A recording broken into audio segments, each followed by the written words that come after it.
મહાકુંભમાં ભક્તોની વધતી ભીડને કારણે પ્રયાગરાજના રસ્તાઓ પર ભારે ટ્રાફિક જામની સ્થિતિ છે। ટ્રાફિક જામના કારણે લાખો લોકોને મુશ્કેલીનો સામનો કરવો પડી રહ્યો છે। તો પ્રયાગરાજમાં મહાકુંભ દરમિયાન ટ્રાફિક વ્યવસ્થા પણ આજે ખોરવાઈ ગઈ છે।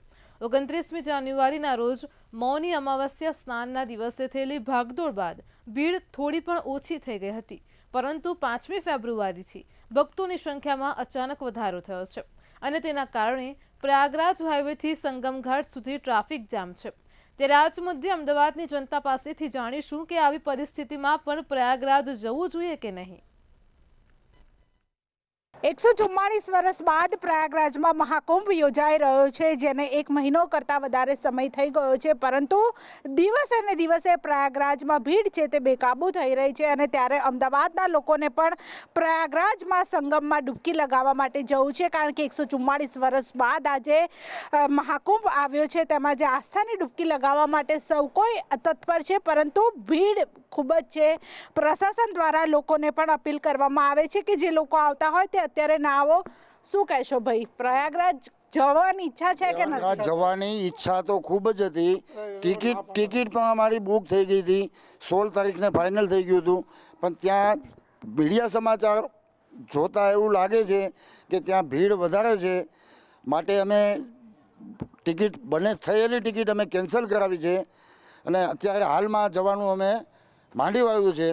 હવે પછી મહિના પછી વિચારીશું કે પબ્લિક ઓછી થાય ત્યારે જઈશું, એવી અમારી ઈચ્છા છે। દુઃખ લાગે કે અત્યારે મહાકુંભ ચાલી રહ્યો છે, હવે ઘણું એવું થાય છે કે આજે જે એક નહાવાનું મોટું મહાત્મ છે, 140 વર્ષ પછી જે આ પહેલી વાર આવો પ્રસંગ આવ્યો છે, માટે તો બી અમે જઈ શક્યા નથી, એનું અમને ઘણું દુઃખ છે। અમને ખૂબ જ દુઃખ છે। એટલે લોકોને એક દુઃખ છે કે નहावा नहीं जा सकता। चाचा क्या कहोगे, प्रयागराज जाना चाहिए कि नहीं? प्रयागराज जाने का तैयारी है, लेकिन मैं टिकट करा के बैठा हूँ, लेकिन लोगों प्रशासन वाले रास्ता रोक दिए हैं। फिर अब बोलते हैं, मीडिया पर फ़ोन करते हैं कि अभी मत आओ। वो कैसे, हम लोग का टिकट तो बेकार जा रही है, फिर हम लोग जाएंगे तो कैसे जाएंगे? अभी अब 2-4 दिन के बाद हम निकलने वाले हैं, फिर उसको मेरे को सुविधा चाहिए, प्रशासन का सहयोग चाहिए। कैसे रास्ते पे भी भीड़ लगी हुई है, ट्रैफिक जाम, रास्ता बंद है, इसलिए बोलते हैं चल के जाने में तकलीफ पड़ेगी ना, तो हम लोग को रास्ता चाहिए जाने का, इसलिए हम लोग को साधन तो जावे, फिर हम लोग पहुंच जाएंगे। એટલે આ લોકોએ ટિકિટ કરાવી દીધી છે, પરંતુ ભીડ જોઈને તેઓ જવું કે ન જવું તે મૂંઝવણમાં છે। બેન, क्या कहोगे, प्रयागराज 144 साल के बाद आया है महाकुंभ, जाना चाहिए कि नहीं जाना चाहिए? देखिए, ऐसा है कि जाने की इच्छा तो सबकी है, लेकिन वहाँ का जो इस समय का एटमॉस्फेयर, जैसे वातावरण है कि वहाँ जो लोकल पब्लिक है, बस उनसे ज़्यादा अपील ये रहेगी कि बस लोकल पब्लिक, बाकी के जो टूरिस्ट हैं उनको थोड़ा सहयोग दे, और रोड जो है, इतने जो भरचक रोड है उसको थोड़ा सा स्पेस दे, ताकि जो बाहर के लोग आए हैं उनको ईजिली वो दर्शन हो सके। जो लोकल लोगों का आना जाना है या कोई मतलब व्यवहार है, वो जो लोकल लोग हैं वो ज़्यादा सपोर्ट करेंगे, तो प्रशासन अकेले सपोर्ट कर करके कुछ कर नहीं पाएगी। अगर सबका सपोर्ट होगा, सहयोग होगा, तो बाहर के लोग भी जा सकेंगे, क्योंकि पास के लोग जब तक खड़े नहीं होंगे, जब तक प्रयागराज नहीं जागेगा, बाकी लोगों को अपने पास नहीं बुलाएगा, तब तक बाकी लोग नहीं पहुंच पाएंगे। लोगों को क्या सपोर्ट करना चाहिए? लोगों को ये सपोर्ट करना चाहिए कि अननेसेसरी जो जाते हैं बाहर, अननेसेसरी जो घूम रहे हैं, जैसे कि अननेसेसरी घूमना, मतलब एटलीस्ट जिसको ज़्यादा ज़रूरत है, जैसे हॉस्पिटल, कॉलेज, स्कूल और क्या कहते हैं, जो ज़रूरी चीज़ें वहीं करने जाए। बेकार में जो रोड पे भीड़, ट्रैफिक का खुद से नहीं है मतलब पालन, और जो क्या कहते हैं ज़्यादा से ज़्यादा लोग व्हीकल का इस्तेमाल कर रहे हैं, वो कम करके ज़्यादा मतलब यूनिट व्हीकल का इस्तेमाल करें, जैसे कि बसों का इस्तेमाल करें आने जाने के लिए। बहुत ज़्यादा अपनी 4 व्हीलर या बड़ी गाड़ियों से रोड को जाम ना करें, और बाकी जैसे कि जो बाहर के लोग आए उनको मिसगाइड ना करें, प्रॉपर गाइडेंस दे। और जैसे मतलब एजेड लोग हैं, उनको अगर कुछ नहीं पता चल रहा है वहाँ लोकल, क्योंकि भाषाओं का बहुत बड़ा अंतर है, वहाँ के लोग ऐसे भाषाओं में अगर हिंदी का प्रॉपर इस्तेमाल करके बाकी लोगों को मिसगाइड ना करके गाइड करे, ये ज़्यादा बेटर होगा। और जब प्रशासन की बात है तो प्रशासन भी अच्छी तरह से सपोर्ट करे, पब्लिक को सपोर्ट करे, और वहाँ की जो नियम कानून है उसको सपोर्ट करे, और लोग जो जा रहे हैं स्पेशली एजेड लोगों को थोड़ा सा उनके लिए अलग से कुछ अगर निकाल सके, जैसे कि अलग अलग से मतलब कि कॉलम बना दे, जैसे सारी भीड़ एक साथ उमड़ के अंदर जा रही है। और जो ब्रिज बनाए थे वो ब्रिज भी अभी बंद कर दिए। ब्रिज बंद कर दिया, उसका मेन कारण है कि लोग बड़े छोटे बच्चे ये सब के सब भेगे जा रहे हैं, लोकल लोग भी उसी में चलें। कम से कम एक मतलब जैसे घाट बने हुए हैं, घाट में एक पर्टिकुलर एक शेड्यूल ऐसे फॉलो करवाने की कोशिश की जाए, जहाँ पे एजेड लोग जो जैसे 16 अप है, सबका क्या कहते हैं आधार कार्ड कंपलसरी हो गया है प्रयागराज में इस समय। मतलब आधार कार्ड के हिसाब से एक सेक्शन डिवाइड करके अगर भेजा जाए, क्योंकि उसमें आता है यंग लोग होते हैं, वो धक्का मुक्की कर देते हैं, उनको कोई फ़र्क नहीं आएगा, लेकिन जो बच्चे हैं और जो बूढ़े हैं स्पेशली प्रॉब्लम वहाँ क्रिएट हो जा रही है। तो बस वहाँ थोड़ा सा उस चीज़ को ध्यान में लिया जाए बस। એટલે લોકો કહી રહ્યા છે કે હજુ પણ તંત્ર દ્વારા જે તકેદારી છે તે રાખવી જોઈતી હતી, કારણ કે જે તૈયારીઓ કરવામાં આવી છે તૈયારીઓ તો ખૂબ જ કરવામાં આવી હતી, પરંતુ ભીડને જોઈને પ્રશાસન પણ ક્યાંક નિષ્ફળ સાબિત થતું હોય તેવું લાગી રહ્યું છે। બેન શું કહેશો? પ્રયાગરાજ જવાની ઈચ્છા છે? જવાની ઈચ્છા છે, 144 વર્ષ પછી આવ્યું છે, જવાની ખૂબ ઈચ્છા છે, પણ કેવી રીતે જાવું? પબ્લિક ત્યાંથી પાછા ભગાડે છે, જવાવું તો છે નાવા માટે, પણ પબ્લિક ત્યાંથી પાછા ભગાડે છે, હવે કેવી રીતે જાવું એમ વિચારીએ છે હવે। એટલે ટ્રેન બસ બધી તમે ટિકિટો ટ્રાય કરી હશે પણ બધું હાઉસ? હા, હાઉસફુલ જ આવે છે એમ, ટિકિટ થાય તો બી ઊભા ઊભા જવાનું થાય છે, એટલે હવે શું કરવું એવું છે વિચાર એમ। એટલે લોકો એક મૂંઝવણમાં છે કે ટિકિટ કેવી રીતે કરવી કે કેમ અહીંયા। બેન શું કહેશો? પ્રયાગરાજ જવું કે નહીં? જવું જ જોઈએ, જવું જ જોઈએ, પણ નથી જઈ શકાતું કારણ કે ભીડ એટલી છે, ટ્રાફિક એટલો છે, ટિકિટ નથી મળતી, બધી રીતે બહુ મુશ્કેલી પડે છે, પણ પ્રયાગરાજ તો જવું જ જોઈએ એમ। એટલે ભલે ગમે તેટલી ભીડ હોય પરંતુ તેમ પણ લોકોએ પ્રયાગરાજ જવું જ જોઈએ તેવી લોકોની ઈચ્છા છે। સાથે સાથે લોકો તંત્રને પણ કહી રહ્યા છે કે તંત્ર દ્વારા જે તૈયારીઓ કરવામાં આવી છે તેમાં ક્યાંક કચાશ રહી ગઈ હોય તેવું લાગી રહ્યું છે। હજુ પણ જો તંત્ર એલર્ટ થાય અને તૈયારીઓ છે તે કરવામાં આવે, વધારે તૈયારીઓ કરવામાં આવે, લોકોને ડાયવર્ટ કરવામાં આવે, કારણ કે જે રસ્તાઓ પર ટ્રાફિકની લાઈન ભેગી થઈ છે, જે રસ્તાઓ બ્લોક થઈ ગયા છે, તે રસ્તા ધીમે ધીમે ખોલવામાં આવે અને કંઈક વૈકલ્પિક વ્યવસ્થા કરવામાં આવે તો તમામ લોકો છે તે આસ્થાની ડૂબકી છે તે લગાવી શકે તે પ્રમાણે તંત્ર અને પોલીસ પ્રશાસન સાથે સાથે ઉત્તર પ્રદેશ સરકાર કંઈક અલગ વ્યવસ્થા કરે, કારણ કે હવે બસ 10 દિવસ બાકી છે। 26 તારીખે જે આ મહાકુંભની જે પૂર્ણાહુતિ છે તે થવાની છે, તો 26 તારીખ પહેલાં જો પ્રયાગરાજમાં કોઈ વૈકલ્પિક વ્યવસ્થા સરકાર દ્વારા કરવામાં આવે તેવી અમદાવાદના લોકોની માંગણી છે। કેમેરા પર્સન કેતન શ્રીમાળી સાથે કિંજલ બોરીસા, મંતવ્ય ન્યૂઝ, અમદાવાદ। દર્શક મિત્રો, કાર્યક્રમમાં આગળ હવે વડોદરાની જનતા પાસેથી જાણીશું કે મહાકુંભની પરિસ્થિતિને લઈને તેમના શું મંતવ્ય છે। આસ્થાના મહાકુંભ સમાન પ્રયાગરાજ ખાતે જે મહાકુંભનું આયોજન કરવામાં આવ્યું છે એ મહાકુંભની અંદર હવે માઘ પૂર્ણિમાનું શાહી સ્નાન પણ પતી જશે, પરંતુ પ્રયાગરાજમાં જે રીતે લોકો આસ્થાની ડૂબકી લગાવવાની હોડમાં ગયા છે અને ત્યાં ક્યાંક ને ક્યાંક જે વ્યવસ્થા છે એ ખોરવાઈ છે। અનેક મુસાફરો, અનેક શ્રદ્ધાળુઓ પ્રયાગરાજ ખાતે મહાકુંભમાં સંમેલિત થવા તો જઈ રહ્યા છે, પરંતુ ભારે ટ્રાફિક વ્યવસ્થાને લઈને તેઓ લોકોને ક્યાંક ને ક્યાંક હાલાકી પડી રહી છે। ત્યારે વડોદરાના કેટલાક યુવાનો અને નાગરિક આપણી સાથે છે, તેમની સાથે વાત કરવાનો સીધો પ્રયાસ કરીશું કે પ્રયાગરાજની જે સ્થિતિ છે તેને લઈને હાલમાં મુસાફરોએ, શ્રદ્ધાળુઓએ ત્યાં જવું જોઈએ કે નહીં। સૌથી પહેલા તો આપણી પાસે આવીશ, જે રીતે 144 વર્ષનો આ સહયોગ અને કુંભનું જે એક સોશિયલ મીડિયા અને જાહેરાતોના માધ્યમથી જે પ્રચાર પ્રસાર થયો, સનાતન ધર્મને આ લોકોએ પ્રમોટ કર્યો અને હવે લોકો મહાકુંભ એટલે પ્રયાગરાજ તરફ દોડ લગાવી રહ્યા છે, પણ અફરાતફરી સર્જાઈ છે, અવ્યવસ્થા સર્જાઈ છે। શું કહેશો જનાર લોકોને?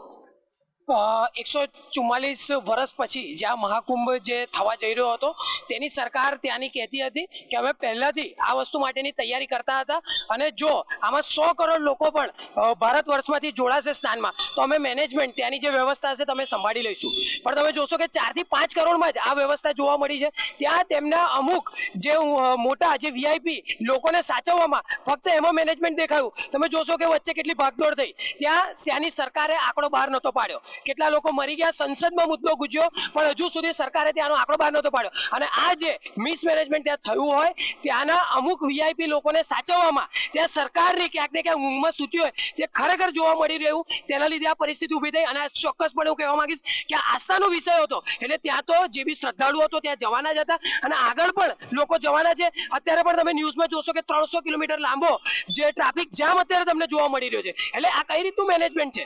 આટલી મોટી શ્રદ્ધાનો વિષય હોય, આસ્થાનો વિષય હોય, ત્યારે ત્યાં લોકોનું ઘોડાપુર આવવાનું હોય, ત્યારે સરકારે આના પર ખરેખર કામગીરી કરી જોઈને ત્યાંના લોકો સાથે અને મેનેજમેન્ટ સાથે કોન્ટેક્ટમાં રહીને કામગીરી કરવી જોઈતી હતી. ચોક્કસથી આપણી સાથે ભરતભાઈ છે. ભરતભાઈ, આપ પોતે સરકારની જે યોજના હતી વોલ્વો સર્વિસ સિનિયર સિટીઝનોને જે પ્રયાગરાજ લઈ જવાની સેવા હતી એમાં સંમિલિત થયા હતા. પ્રયાગરાજ જઈને આવ્યા છો, આખી દેખો અહેવાલ જોયો છે, પરંતુ આપ જ્યારે ગયા ત્યારે પણ ત્યાં વાતાવરણ આ જ પ્રકારનું હતું. શું કહીશું, કેમ કે અત્યારે ખૂબ લોકો પ્રયાગરાજ તરફ જઈ રહ્યા છે? પ્રયાગરાજ જનારા યાત્રીઓએ એક વસ્તુ નક્કી કરી લેવી પડે કે એમની બસ કે ટ્રેન જે સમયે પહોંચવાની હોય, જે નિર્ધાર કરેલો સમય એ લોકો જાહેર કરેલો, એનાથી પરત આવવાના સમય વચ્ચે 36-48 કલાકનો તફાવત હોય એવી જ બસ કે એવી ટ્રાવેલ્સમાં જવું. જો તમે એને 12 કલાક પછી બસ પરત ઉપડવાની હોય તો એ બસમાં મહેરબાની કરીને બેસતા નહીં, કેમ કે કોઈ પણ બસ કે ટ્રેન સમયસર પહોંચતી જ નથી. 4-5 કલાક 6 કલાક લેટ પડે છે. સેકન્ડ થિંગ, તમે જ્યાં પાર્કિંગ કરે છે એ સંગમ સ્થળ કે જે સેક્ટર છે રહેવા માટેના, એ બધા 12 થી 15 કિલોમીટર દૂર છે. અને જે 12 થી 15 કિલોમીટરનો જે રોડ છે એ 24 કલાક જામ જ રહે છે અને ત્યાં કોઈ વાહન જતું જ નથી. ત્યાં ઈ ઓટો જાય છે અને બાઇક જાય છે. એટલે જેની ચાલવાની તૈયારી હોય 12 થી 15 કિલોમીટર અથવા તો બાઇક કે એક્ટિવા પર બેસવાની તૈયારી હોય, એવા જ લોકો મહેરબાની કરીને જાય. જો 12-15 કિલોમીટર તમારી ચાલવાની તૈયારી ન હોય, કેમ કે કાયમ માટે 12 થી 15 કિલોમીટર તો ટ્રાફિક જામ રહે છે. થર્ડ, તમે જ્યારે પણ તમારે જે પાર્કિંગ કરેલું છે એ સ્થળ પર જ્યારે ઉતરો ત્યારે સામાન ફક્ત એક રાત પૂરતું, એક કપડાં બદલવાના અને નાવાના બદલવાના એ થેલીમાં લેજો, કેમ કે તમારે સ્કૂટર ઉપર બેસવાનું છે. જો બેગ લેશો તો બેગ માથે ચડાવવી પડશે અને તમે નહીં ચડાવી શકો. એટલે મહેરબાની કરીને સામાન ઓછો લેજો. તો ધાર્મિક આસ્થા બધાને જ હોય, ધાર્મિક આસ્થાને માન છે, પરંતુ આપણે એ વિચારવું જોઈએ કે આ મેળો કિંમતી છે, પરંતુ તેની સામે આપણું જીવન અમૂલ્ય છે. તો કદાચ જીવના જોખમ ખેડીને લોકો એન્જિનમાં બેસીને પ્રયાગરાજ જવા ઉમટી પડ્યા છે. જવા માટે ત્યાંના વારાણસીથી લઈને આજુબાજુના સ્ટેશનોની ટ્રેનોમાં તોડફોડ કરી છે, મતલબ કે જાહેર મિલકતને નુકસાન પહોંચાડે છે. તો આવું લોકોએ ના કરવું જોઈએ. અને સરકાર મોટી વાતો કરતી હતી કે કરોડો લોકો આવશે તો પણ અમે મેનેજ કરી લેશું. તો તમે જોઈ શકો છો કે આજે 3 થી 4 કરોડ લોકોની વચ્ચે શું પરિસ્થિતિ થઈ છે. એક તરફ પૂરા ભારત વર્ષમાંથી હજારો શ્રદ્ધાળુઓ પ્રયાગરાજ ખાતે પહોંચી ગયા છે, ત્યારે ઉત્તર પ્રદેશ સરકાર દ્વારા પૂરતા પ્રયાસ પણ કરવામાં આવ્યા હતા, પરંતુ ક્રાઉડ કંટ્રોલ એટલે કે ભીડ નિયંત્રણની જે વાત છે એ વાતની અંદર ઉત્તર પ્રદેશની સરકાર ક્યાંક ને ક્યાંક સરેઆમ નિષ્ફળ નીવડી છે. પરિણામ સ્વરૂપે અત્યારે પ્રયાગરાજ જવાના રસ્તા ઉપર હજારો કિલોમીટરનો ટ્રાફિક જામ પણ જોવા મળી રહ્યો છે. સાથે સાથે અરાજકતા પણ નિર્માણ થઈ છે. કેમેરા પર્સન મિલિન સાથે તુષાર પટેલ, મંતવ્ય ન્યૂઝ, વડોદરા. દર્શક મિત્રો, કાર્યક્રમમાં આગળ હવે રાજકોટની જનતા પાસેથી જાણીશું કે મહાકુંભની પરિસ્થિતિને લઈને તેમના શું મંતવ્યો છે. પ્રયાગરાજ ખાતે ભીડ હોવાના કારણે ત્યાં જવું જોઈએ કે ન જવું જોઈએ એ અત્યારે તમામ લોકો ક્યાંક વિચારી રહ્યા છે. ત્યારે આપણી સાથે રાજકોટ વાસીઓ જોડાણા છે, એમની સાથે જ વાત કરશું તેઓ શું કહી રહ્યા છે. ખરા અર્થમાં અત્યારે મહાકુંભમાં જવું જોઈએ કે ન જવું જોઈએ તે અસમંજસતામાં લોકો અત્યારે દેખાઈ રહ્યા છે. શું કહેશો, આપ રાજકોટ વાસી છો, પ્રયાગરાજમાં અત્યારે જવું જોઈએ કે ન જવું જોઈએ, એક અસમંજસતા તમામમાં ક્યાંક અત્યારે દેખાઈ રહી છે. આપ શું કહેશો આને લઈને? દરેક વ્યક્તિએ પ્રયાગરાજ જવું જ જોઈએ. ત્યાંની યોગી સરકાર દ્વારા ઘણું બધું સારું આયોજન કરવામાં આવ્યું છે. અલગ અલગ સંસ્થા દ્વારા તેમજ રાજ્ય સરકાર દ્વારા ભોજનના ભંડારાઓ ચાલુ કરવામાં આવ્યા છે, તેમજ ઘણી બધી સારી સગવડતા ત્યાં આપવામાં આવે છે. તેથી દરેક વ્યક્તિએ પ્રયાગરાજ જવું જ જોઈએ. ખાસ તો ત્યાં ભીડ બહુ છે, શું કહેશો આને લઈને? શું લાગે છે આપને કે વ્યવસ્થા કઈ પ્રકારની હશે? અને સમાચાર પત્રોમાં, મીડિયાના માધ્યમથી તમને કઈ પ્રકારની અત્યારે વ્યવસ્થા તમને લાગે છે કે ક્યાંક એ વ્યવસ્થા છે અથવા તો ત્યાં ખૂટે છે? સોશિયલ મીડિયામાં તેમજ ઘણી બધી અફવાઓ આવી રહી છે, પરંતુ તે અફવાઓ ન માનવી જોઈએ અને દરેક વ્યક્તિએ ત્યાં જવું જ જોઈએ. ત્યાંની સરકાર દ્વારા ઘણી બધી સારી સગવડતા આપવામાં આવે છે, તેમજ બધી વ્યવસ્થા સારી છે ત્યાં. આપ શું કહેશો? આપ જોશો કે કેમ? ના, હું જઈ આવીશ. બેન, આપ શું કહેશો? ખાસ તો અત્યારે પ્રયાગરાજને લઈને ક્યાંક દુષ્પ્રચાર પણ અત્યારે થઈ રહ્યા છે, શું કહેશો અત્યારે? એક હિન્દુ તરીકે તો આપણે જવું જ જોઈએ, અને ભીડ બધી જગ્યાએ હોય જ છે. જેમ કે આપણે મેળો હોય છે છતાંય મેળામાં જાય છે ને ભીડ હોય છે, તો પણ આપણી સરકારની વ્યવસ્થા ખૂબ જ સારી છે. આટલા બધા માણસોનું મેનેજમેન્ટ કરવું એ સહેલી વાત નથી, છતાં સરકારે ખૂબ જ ધ્યાન રાખ્યું છે. કોઈ જાનહાનિ નથી થતી, કોઈ એવું ઘટના નથી બની જેને લીધે ડર લાગે કોઈને આટલી ભીડમાં જતા. ત્યાં ભીડ જેવું છે જ નહીં, જગ્યા ખૂબ જ વિશાળ છે, બધા હિન્દુઓ ત્યાં સમાઈ શકે તેટલી વિશાળ જગ્યા છે અને જવું જ જોઈએ. ખાસ તો મહાકુંભને લઈને આપ શું કહેશો? આપ જોશો ક્યારે જવાના કે અથવા તો જઈ આવ્યા હોય? સમયને અનુસાર નીકળી નથી શકાણું, પણ જવું તો જોઈએ જ, અને ઈચ્છા તો છે જ કે એકવાર તો જવું જ છે. આપ શું કહેશો? ખાસ તો પ્રયાગરાજમાં અત્યારે ખૂબ જ ભીડ છે, આ પ્રકારની વાત ક્યાંક સામે આવી રહી છે. લોકોએ અફવામાં ન આવવું જોઈએ અને જવું જ જોઈએ. મહાકુંભ એ આધ્યાત્મિક આ યાત્રા કહેવાય છે લોકો હિન્દુ સંસ્કૃતિ માટે, એટલે જવું જોઈએ. અને આપણી ગુજરાત સરકારે આના માટે ખાસા એવા નજીવા દરે પ્રયત્ન કરેલા છે જે મફત કહી શકાય, એટલે જવું જ જોઈએ. ખાસ તો અહીં રાજ્ય સરકાર તરફથી પણ સારી વ્યવસ્થા ક્યાંક કરવામાં આવી છે, શું કહેશો આને લઈને? હા, અહીંથી બસ છે, વોલ્વો છે, ટ્રેન છે, બધી વ્યવસ્થા કરવામાં આવેલી છે, એટલે જવું જ જોઈએ. આપ શું કહેશો? મહાકુંભને લઈને અત્યારે ભ્રામક વાતો સોશિયલ મીડિયા ઉપર ક્યાંક ફેલાઈ રહી છે, લોકો ક્યાંક ને ક્યાંક અત્યારે અસમંજસતામાં લાગી રહ્યા છે કે ભીડના કારણે ત્યાં ન જવું જોઈએ. બધી જ ખોટી વાતો છે. આપણા હિન્દુ ધર્મ પ્રમાણે આપણે જવું જ જોઈએ અને આપણી હિન્દુ એકતા દેખાડવી જ જોઈએ. આ બધી અફવાઓથી દૂર રહેવું જોઈએ. અફવા સોશિયલ મીડિયાના માધ્યમથી ખૂબ જ વધી રહી છે, તો શું કહેશો? ક્યાંક ને ક્યાંક જે સરકારી જે આંકડાઓ છે એના ઉપર ક્યાંક ને ક્યાંક વિશ્વાસ કરવો જોઈએ? ના, જરાય નહીં. આપણે તો જવું જ જોઈએ, જે કાંઈ હોય યાત્રામાં તો જવું જ જોઈએ. આપ શું કહેશો? એક યુવાન તરીકે મહાકુંભમાં અત્યારે ઘણા બધા યુવાનો પણ સ્નાન કરી રહ્યા છે, શું કહેશો? હવે આપ ગયા છો કે પછી હવે જવાનું વિચાર્યું છે? હવે જવાનું છે, અને ભીડ હોય કે ના હોય આપણે મહાકુંભમાં જવાનું છે. હિન્દુ તરીકે મહાકુંભમાં જવું જ જોઈએ. ફરીથી આપને પૂછવા માંગીશ કે જે સરકારે ત્યાંની જે વ્યવસ્થા ઊભી કરી છે, આ વ્યવસ્થાને લઈને આપ શું કહેશો? કે આપના પરિચયમાં કોઈ ગયું હોય તો તે લોકોએ કઈ રીતે વર્ણવ્યું છે? હા, ખૂબ જ સારી વ્યવસ્થા છે. જમવાનું, રહેવાનું, ખાવા પીવાનું બધું જ ત્યાં છે, અને એકદમ મફતના દરે છે. જવું જોઈએ. યોગી સરકારની આપણે વાત કરી, વ્યવસ્થા કઈ એવી લાગે છે કે ક્યાંક ક્યાંક ખૂટે છે?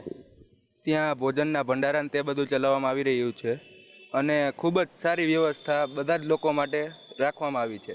તેથી દરેક વ્યક્તિએ ત્યાં જવું જ જોઈએ અને સ્નાન કરવું જ જોઈએ.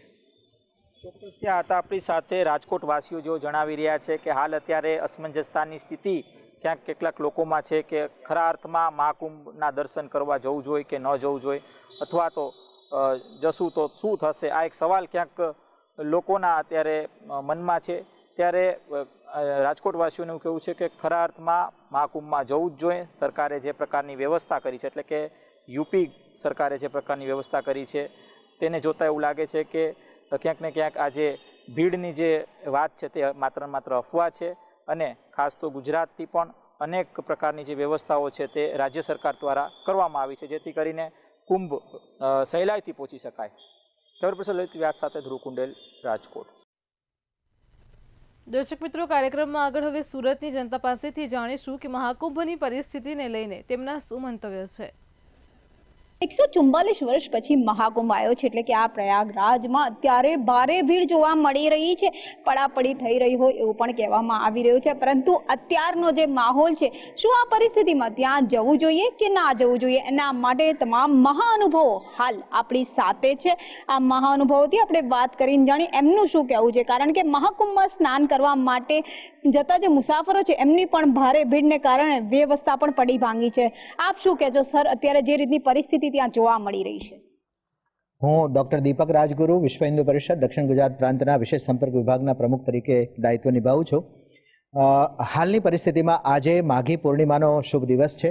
આજે લગભગ 3:30 વાગ્યા સુધી, અત્યારે જ્યારે આ સમાચાર આપ સુધી પહોંચી રહ્યા છે ત્યાં સુધીનો જે આંકડો આવ્યો છે, લગભગ 1 કરોડ લોકો સુધી સ્નાન થઈ ચૂક્યું છે અને ત્યાં અત્યાર સુધીના આંકડામાં અમૃત સ્નાન કરવા માટેની જે ભીડ ભેગી થઈ છે, વાહનો ભેગા થયા છે, એ એરલાઇન્સ હોય, રેલવે હોય કે ખાનગી વાહનો હોય કે બસ દ્વારા મુસાફરી કરે છે ને હજારોની સંખ્યામાં, લાખોની સંખ્યામાં ઘણા બધા લોકો તો પેદલ પણ ગયા છે. આવી સ્થિતિમાં અત્યારે બધાના માટે એક જ સંદેશો છે કે થોડી ધીરજ રાખીએ, કારણ કે 144 વર્ષ પછી આ સનાતન ધર્મ સંસ્કૃતિનું મહાપર્વ આવ્યું છે, મહાકુંભ આવ્યો છે. આ જનકુંભ પણ કહી શકાય, જન મહાકુંભ પણ કહી શકાય. અને લોકોની આસ્થાને રોકવી, અટકાવવી એ ખૂબ મુશ્કેલ કામ હોય છે, કારણ કે આ શ્રદ્ધાનો વિષય છે. આપણે ત્યાં એક નાનકડો પ્રસંગ હોય તો આપણે લિમિટેડ માણસોને બોલાવ્યા હોય તો ઘડીક આપણે ચિંતામાં મુકાઈ જતા હોઈએ છીએ. ત્યારે તો આ વગર આમંત્રણ પત્રિકાએ વિશ્વભરના તમામ સનાતન ધર્મીઓ અને વિદેશના અનેક લોકો આ મહાકુંભના દર્શન માટે આવી રહ્યા છે કે આનું વ્યવસ્થાપન, સંચાલન કોણ કરી રહ્યું છે. તો હું ચોક્કસ કહેવા માંગુ છું કે આ કોઈ વ્યક્તિ વિશેષનું કામ નથી, આ તો ઉપરની આસ્થાનું કેન્દ્ર છે. ભારતમાં શ્રદ્ધા અને વિશ્વાસનો એ જે પર્વ, એ અદ્ભુત પર્વ 144 વર્ષ પછી ભારતમાં આ આપણે પ્રયાગરાજમાં ઉત્તર પ્રદેશની અંદર જે મહાકુંભનો પર્વ થઈ રહ્યો છે એ અદ્ભુત અને અલૌકિક છે એવું માનું છું. મેં મારા 50 વર્ષના આયુષ્યમાં મેં આ પહેલી વખત આવી રીતનો જે પૂરો આપણે એમ ગણીએ ને તો પૂરો અમેરિકાની જનસંખ્યા છે, યુએસની જે જનસંખ્યા છે એના કરતાં વધારે એક જ સ્થળે એટલા બધા લોકોને આવું અને પૂરા ભારત વર્ષના ગામડે ગામડેથી, શહેર શહેરમાંથી લોકોનો જે ભીડ ત્યાં પહોંચી રહી છે શ્રદ્ધાના ભાવ રૂપે, હું એ લોકોને એ શ્રદ્ધાના રૂપમાં તો આપણે માનીએ જ છે કે એટલા બધા લોકો આવી રહ્યા છે, પણ એને સાથે સાથે અધ્યાત્મને સાથે સાથે આપણે પોઝિટિવ થિંકિંગ પણ કરીએ તો એને રીતે સમાજના અનેક ઉત્તર પ્રદેશના જે લોકો છે એને રોજગાર પણ મળી રહ્યું છે. એટલે જે સરકાર છે ને એમનું કામ એટલું સુંદર છે કે આટલા મોટા મેળાવડામાં સુવ્યવસ્થા ગોઠવી અને આ લોકોને બહુ જ ઓછી તકલીફ પડી છે. હા, જે તકલીફ પડી છે ને એ છે ને પર્યટક છે, શ્રદ્ધાળુને તકલીફ નથી પડી. જે શ્રદ્ધાથી ગયા છે ને એમને કોઈ ઇસ્યુ આવ્યો જ નથી. આ જે કંઈ દુખાવો જેને થાય છે એ બધા પર્યટકો છે. બીજું, આ સનાતન ધર્મની મૂળ સંસ્કૃતિ છે. આમાં આજે આ સમગ્ર માનવ સૃષ્ટિ માટેનો પર્વ છે, કારણ કે આજથી 5000 વર્ષ પહેલાં તો કોઈ બીજા ધર્મ, મત, સંપ્રદાય, ફિરકા, મજહબ કોઈ હતું જ નહીં. સમગ્ર માનવ સૃષ્ટિ એક જ સંસ્કૃત ભાષા બોલતી હતી અને વેદોનું પાલન કરતી હતી. હવે એ સંસ્કૃતિનો આ પર્વ છે, એટલે આ કોઈ વ્યક્તિ, કોઈ સમાજ કે સંપ્રદાયનો નથી, સમગ્ર માનવ સૃષ્ટિનો આ પર્વ સમજાય. અહીં ત્યાં જતા જે અમુક મુસાફરો હોય છે એમના દ્વારા ક્યાંક તોડફોડ પણ કરવામાં આવી છે. વિશ્વ હિન્દુ પરિષદ અઠવા જિલ્લા ઉપાધ્યક્ષ.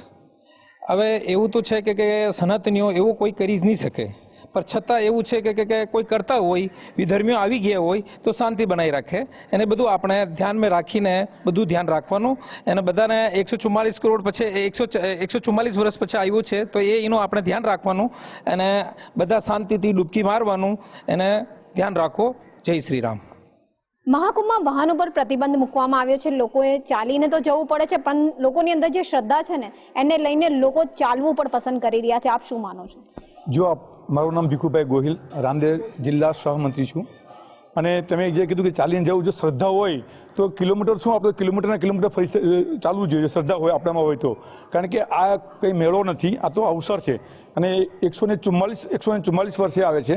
તો આ અવસરને આપણે સરખી રીતે ઉજવીએ તો એના માટે આપણે ચાલવું પડે કે કોઈ અગવડતા અને સગવડતા કેમ કરવી એ એક ધાર્મિક માણસોનું કાર્ય છે. બધા માણસોએ પોતાની ધર્મને અનુસરીને કે ભાઈ આ અવસર છે તો અવસરને આપણે કેવી રીતે સારી રીતે મનાવવો એના માટે આપણે એને અગવડતા અને સગવડતામાં ફેરવવો જોઈએ. આ નાનો એવો અવસર નથી, આ વિશ્વનો સૌથી મોટો અવસર છે. તમે જાણો છો કે 300 કિલોમીટર સુધીની લાંબી લાઈન અત્યાર સુધી વિશ્વમાં કશે લાગી નથી. કોઈ જગ્યાએ આવું ટ્રાફિક જામ જોવા મળ્યું નથી, વિશ્વમાં ક્યારેય પણ નહીં.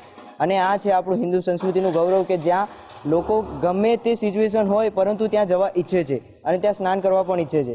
અને મારો જન્મ તો ખૂબ જ સારો થયો છે કે મને રામ મંદિર પર જોવા મળ્યું અને આ કુંભ મેળો પણ હું જોઈ શકું છું કે જે 144 વર્ષ પછી આવે છે. અને આ સંસ્કૃતિ એ મારા માટે ખૂબ જ ગર્વની વાત છે કે મને હિન્દુ ધર્મમાં જન્મ મળ્યો છે. સ્પષ્ટ જે મહાનુભાવો કહી રહ્યા છે કે પ્રયાગરાજમાં એટલે કે મહાકુંભમાં જવાની મનાઈ નથી, ત્યાં જઈને જે રીતે શ્રદ્ધાળુઓ છે, જે ભીડ હોય છે, આટલી બધી ભીડમાં સ્વાભાવિક છે કે થોડી ઘણી નાની એમથી તો તકલીફો થવાની જ છે, જેને એડજસ્ટ કરીને ચાલવું એ શ્રદ્ધાળુઓના હાથમાં છે. એટલે કે આફતને અવસરમાં કઈ રીતે બદલવું એ પોતે પણ તમામ જે શ્રદ્ધાળુઓ છે એમના હાથમાં છે. એટલે પ્રયાગરાજમાં જવાની ના નથી પાડી રહ્યા, પરંતુ ત્યાં જઈને વ્યવસ્થાઓ જે છે એ વ્યવસ્થાઓ પ્રમાણે, કાયદા પ્રમાણે જો તમામ રહે તો તમામને મહાકુંભમાં જવાનો અવસર મળી શકે છે. કેમેરામેન શોએબ શેખની સાથે રાબિયા સાલેહ, મંતવ્ય ન્યૂઝ, સુરત. દર્શક મિત્રો, મારો અવાજમાં હાલ આટલું જ. કાલે ફરી મળીશું એક નવા રસપ્રદ મુદ્દા સાથે. ત્યાં સુધી પડે પડની અપડેટ મેળવો માત્ર મંતવ્ય ન્યૂઝ પર. નમસ્કાર.